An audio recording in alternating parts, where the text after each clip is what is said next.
Este día el maestro Juan Carlos nos hablará sobre la autoestructuración, componente metodológico para un aprendizaje consciente. Con ustedes el maestro. Los métodos de enseñanza. Hablar de métodos. En primer lugar, se señala la necesidad de ver una palabra compuesta. Met y yodo. Met, propósito, meta. Y yodo, que significa camino. Cuando se selecciona un método de enseñanza, se debe saber por qué. Y eso justifica su selección.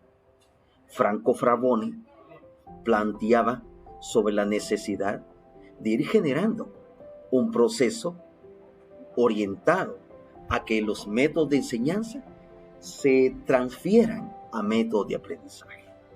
Es importante entonces saber con exactitud que si yo utilizo un método de enseñanza, eso debe transferirse a método de aprender. Si a fin de cuentas, quien interesa que aprenda es nuestro estudiante. Por eso es que Guy Avancin evidencia que cuando se selecciona un método de enseñanza, se debe tener presente la concepción de sociedad, la concepción de alumno y la concepción de asignatura. Y vuelvo a insistir, concepción de sociedad, concepción de alumno y concepción de asignatura. El profesor, como metodólogo de la enseñanza, solo ve la concepción de asignatura, pero no revisa de manera detenida la concepción de sociedad y la concepción de alumno. Decía una compañera de trabajo, a veces vemos a los alumnos y decimos, los vamos a reprobar, pero no nos damos cuenta que el arte de enseñar está en el método de enseñanza. Por eso es que quiero presentarle a ustedes este contenido, denominado la autoestructuración, con aquello con lo que Franco Fraboni evidenciaba cómo transferir del método de enseñanza al método de aprendizaje. Porque de lo que se trata es de generar la posibilidad de que el alumno se autorrealice. Entonces les presento a ustedes este contenido de vital importancia, pero que forma parte de esta estructura de la comprensión de los métodos de enseñanza. En ese sentido, hay que pensar en la capacidad internalizada, interna, porque de eso se trata la autorrealización. Y voy a destacar, en primer lugar, el método de descubrimiento. Es decir, el término descubrimiento viene de heurística con H, que significa yo descubro. Dentro del campo de la educación infantil, María Montessori, Ovidio de Crolí, Cousinet se pronunciaban por la intuición, porque la capacidad que podía tener un estudiante de observar y percibir, eso era la enseñanza en el aspecto. La enseñanza en el aspecto era vincular la observación con la percepción, lo que es equivalente a decir la educación sensible o la educación visual, que parte de lo concreto a lo abstracto. La capacidad que tenga un alumno para seleccionar, para ver, para descubrir, depende de cómo observe. Y por eso es importante darle prioridad a la capacidad sensorial y a la capacidad que debe tener un estudiante de responsabilizarse de su propio yo. No estoy hablando de tomar nota o de registrar un video en YouTube o en cualquier otra aplicación que es necesaria. Número 2. Del descubrimiento a la asociación. Si heurística es descubrimiento, yo descubro, entonces que hay que otorgarle un rol primordial a la interiorización. Porque descubrir es ante todo intuición. O sea, observo, percibo, pero investigo. Esos son dos elementos sustanciales del descubrimiento. Pero pasaríamos a la asociación. Pero a la asociación hay un requisito básico que se llama explicar. Es decir, descubro y ahora explico. Y en la explicación está la capacidad para argumentar. Y en la asociación, comparar, o sea, establecer semejanzas y diferencias. Si yo no descubro y solamente explico, entonces estoy reproduciendo. Por eso es que la capacidad interiorizadora está en estas tres referencias. Descubro, explico, asocio. Pero me voy a centrar en la explicación. Capacidad para argumentar. En universidad se debe tener esa capacidad. Porque no se trata solamente de que yo venga y defina algo, sino que debo utilizar la argumentación con el único propósito de convencer. Y luego pasamos a la asociación. Semejanzas y diferencias. Comparar. Por eso es que han habido autores que han tratado de ponerle sentido a la creatividad del estudiante, a la libre actividad del estudiante. Y esto no solamente tiene que ver con los métodos de enseñanza, sino al mismo tiempo de una concepción pedagógica que está ligada a la libre actividad del estudiante. Un referente más que interesante, pero que al mismo tiempo nos empuja a visualizar que esta capacidad interiorizadora se encuentra en estos tres referentes. Objetivo de la jornada: reconocer la importancia de algunas técnicas individuales como referentes para el estudiante efectivo. La tarea: enlistar los componentes del autoaprendizaje. Eso es lo que yo quiero, que enlisten ustedes los componentes del autoaprendizaje. Pero voy a partir de lo que dijo José Martí. ¿Para dónde va la educación? Allá, para dónde va la sociedad.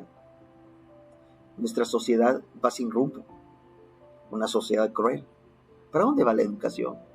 Educando a esos hombres para la crueldad. Mire qué complicado.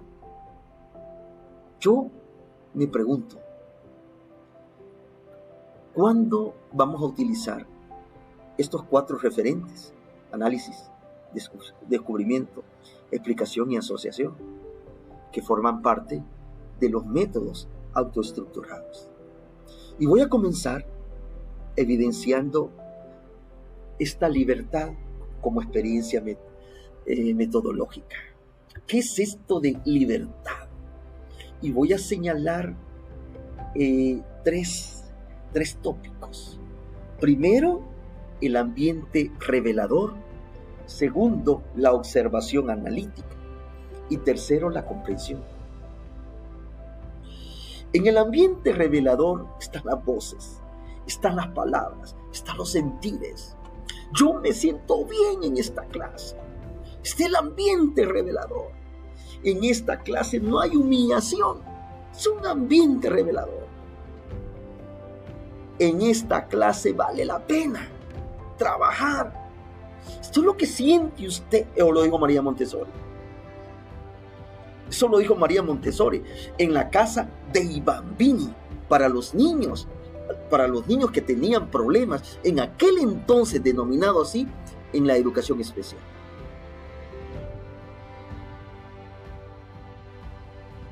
El ambiente revelador de veras, que es clave.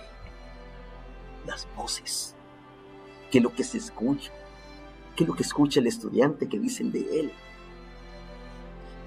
¿Qué piensa el profesor de él? Las palabras que se utilizan o que utiliza el profesor para orientar, para dirigir, que utilizan los alumnos, sus compañeros. ¿Cómo te sientes, María Montessori? en la casa de Iván Vini, habló de que todo tenía que ser a la medida de los niños.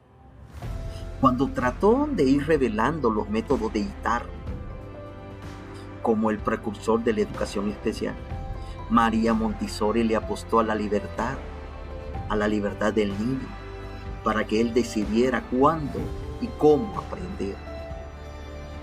Número 2, la observación analítica, que tiene que ver con el sensualismo de Crowley, una apertura al romanticismo, pero desde la óptica de lo exterior. Por eso es importante observar y representar en mi mente lo que observo. Observación analítica. Ovidio de Crowley trataba de ir especificando detalles sobre la construcción de los grupos clase y manifestaba sobre la homogeneidad que debe existir en ellos, y ponía en primer lugar el número de estudiantes por grupo y hablaba de 25. Mire, de 25 estudiantes por grupo, porque solamente así se puede generar la observación analítica. Por supuesto que Ovidio de Crowley, su emeritaje, así, preparándolo para la vida, habló de los centros de interés, pero que en esta ocasión se trata de revelar la libertad como experiencia metodológica. Número 3, la comprensión. La comprensión la plantea Candillac. Candillac trataba de realizar el análisis de contenido a través de la emisión de conceptos y categorías. Sin embargo, para hacerlo, se necesitaba de la capacidad que debía tener el profesor y cómo transferirle al estudiante esas técnicas organizativas. Y estamos hablando de técnicas como los mapas conceptuales, los cuadros sinópticos, que fueron en primer lugar,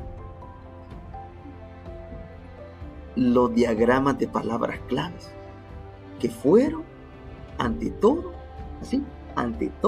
referentes para que el estudiante aprendiera a organizar, porque para poder comprender hay que organizar, no hay otra vía. Por supuesto, esto se acompaña con lecturas individuales, y cómo en la lectura individual el estudiante va organizando lo que va leyendo. Y por supuesto, el análisis de contenido, Candillac. Por eso es que quiero presentarle a Roger Cousinet, Francia, en 1861 a 1973. Fue el creador de la pedagogía por grupos. En su esencia, decía él, cada grupo está conformado por diversas personalidades, y tratarlas de visualizar de manera homogénea es un error, tal como lo visualizaba Ovidio de Crowley, porque cada estudiante tiene su capacidad creadora, tiene su arte individual de la producción. Por eso que la curiosidad, los intereses de los grupos no se pueden lograr analizar desde la óptica colectiva, sino que desde la óptica individual dentro del colectivo. Entonces, decía él, el descubrimiento se logra por la libertad de actuar y elegir. O sea, la investigación no se obliga. La investigación no se obliga. Pero Roger Cousinet nos da una serie de pasos. Mire, pero pensando en el grupo, en la constitución del grupo. Y decía él, en primer lugar, 3 pasos de orientación para el docente. Primero, generar el apetito por investigar. Es decir, motivarlo para que el estudiante investigue, porque la investigación no se obliga. El profesor debe indagar sobre los conocimientos previos. En realidad, esto tiene que ver con una comunicación con los profesores que estuvieron antes o los catedráticos que estuvieron antes. Que nos muestren cuáles han sido las tareas, qué es lo que se vio anteriormente y qué tipo de habilidades el estudiante ha ido desarrollando a lo largo de todo esto, de todo su trabajo. Número 3. Aislar para el trabajo solitario. Es que mire, si trabajamos en grupo, yo debo responsabilizar a cada personalidad sobre una tarea al mismo tiempo individual y cómo después se va integrando la tarea. El representante del método de la investigación-acción o de la investigación basada en problemas hablaba que la dinámica de grupos es, ante todo, lo que ocurre dentro de cada grupo, cómo se organiza cada grupo y la manera manifiesta la confianza, la convivencia que se da en él. A eso le llamó dinámica de grupos y no los juegos que nosotros hacemos. Fíjense de que cuando él trató de ir vinculando este aislamiento con el trabajo grupal, llegó a descubrir que hay que identificar ante todo las capacidades individuales de cada estudiante y cómo el estudiante se puede sentir bien cuando asume una tarea pero que está en virtud de su capacidad. Kurt Lewin, tal como se lo decía, que era el creador de la investigación-acción, evidenció eso. Por eso es que al grupo se le ve como grupo, pero a la vez está conformado por diversas personalidades. En ese sentido, Cousinet decía que la investigación libre ocurre en la dinámica grupal, porque implica acto de descubrimiento, acto de rebeldía y una abolición de la autoridad, porque es investigación libre, basado en lo que usted quiere descubrir y en lo que usted quiere investigar de acuerdo a una realidad manifiesta. Y quiero señalar 3 referentes acá: el trabajo libre, la institución como medio de trabajo y, por supuesto, la resolución de problemas. El trabajo libre. La libertad para trabajar en grupo debe estar constituida libremente, no por obligación mía, porque si fuera por obligación mía o porque yo quiero constituir los grupos, entonces eso sería otro tipo de método. La institución como medio de trabajo. Pensemos en la UES, pensemos en cada una de las universidades privadas. ¿Qué es lo que se hace allí? Si los estudiantes llegan a pasar ahí un montón de tiempo, 8 horas, 9 horas, 10 horas, constituye un medio de vida. Por eso es importante explorarla y ver un montón de relaciones antagónicas, dialécticas, como usted quiera, pero que forman parte de la vida de la universidad. Tercero, la resolución de antinomias, que esto tiene que ver con la integración de lo individual con lo grupal. Por eso es que el grupo ejerce una función crítica sobre las personalidades y el acto de descubrimiento es una fiel técnica para la generación de debates. Para finalizar, quiero prácticamente concluir en esta parte de los métodos de aprender, porque son métodos de una lógica y por lo tanto del empleo de operaciones mentales como el análisis y la síntesis.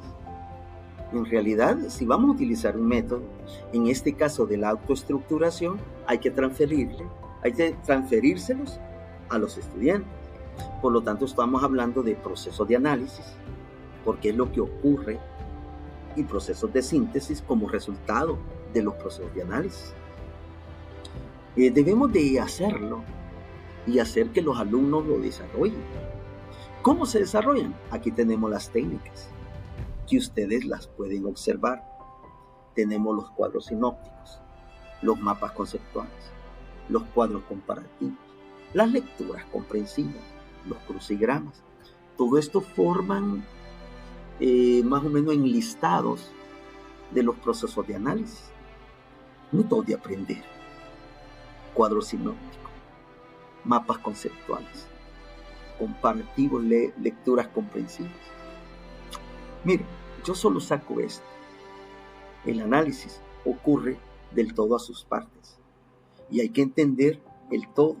Hay que partir de definiciones o conceptos para llegar a la esenciabilidad de cada parte, y eso solamente se descubre a través de estas técnicas. Randall Collins evidenciaba que se necesita más de un estudiante organizado que aquel que solamente acumula información. Y ahí nosotros podemos darnos cuenta.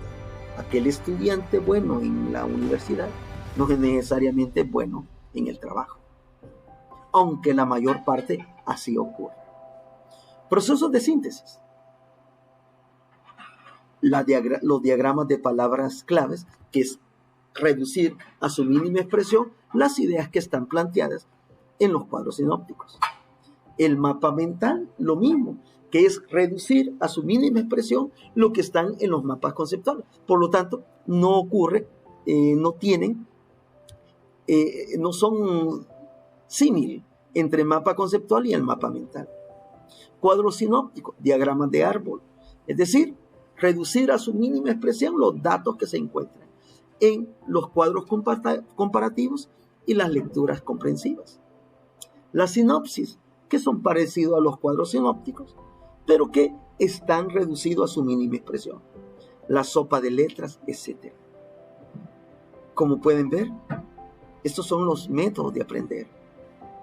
Y creo que merece la pena de un análisis pormenorizado de parte de ustedes en este camino de comprender los métodos de la autorrealización o de la autoestructuración o lo de la libre expresión o libre investigación o los métodos de libertad, así como los métodos señalados por María Montessori, Ovidio de Colín y Condillac.